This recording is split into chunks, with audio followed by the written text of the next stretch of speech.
de 30 anys. Franquès explica que durant la seva etapa com a docent ha conegut més de 3.000 alumnes i alguns d'ells l'han marcat molt. Aquest és el cas de l'Andrea, una adolescent a qui va donar classe l'any 2015 i qui li ha servit d'inspiració per escriure la seva novel·la. L'Andrea estudiava a l'Institut Vilomara de l'Hospitalet de Llobregat quan va conèixer l'Eulàlia, la seva nova tutora. A mesura que va anar passant el curs, l'Eulàlia es va anar interessant per la vida d'aquesta alumna.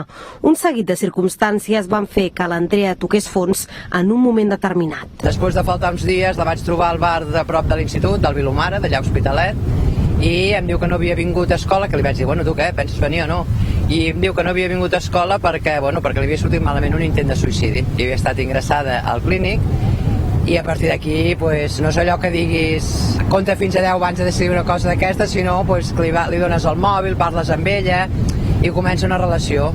La novel·la relata el passat més negre de l'Andrea i quin és el motiu que la va portar a intentar treure's la vida quan era adolescent. A més, amb 16 anys es va veure obligada a marxar de casa.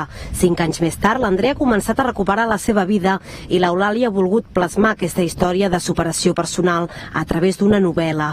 L'escriptora explica que des del primer moment l'Andrea es va mostrar molt partidària d'aparèixer en aquesta novel·la i explicar obertament d'on prové. Ella està d'acord amb tot, no em va dir de canviar res. A més em va felicitar perquè diu m'agraden els llibres que acaben bé. I l'opinió d'ella és que acabava bé el llibre, no? Ja això va a opinions, si acaba bé o no acaba bé. El mar és un element recurrent en la novel·la. És el lloc que l'Andrea freqüentava per esbargir-se de tots els seus problemes, almenys durant una estona. Enguany l'Andrea començarà la carrera de treball social i la intenció de l'Eulàlia és destinar tots els diners que recapti amb la novel·la a pagar la carrera universitària de la seva protagonista. Bricomart Badalona, el magatzem de la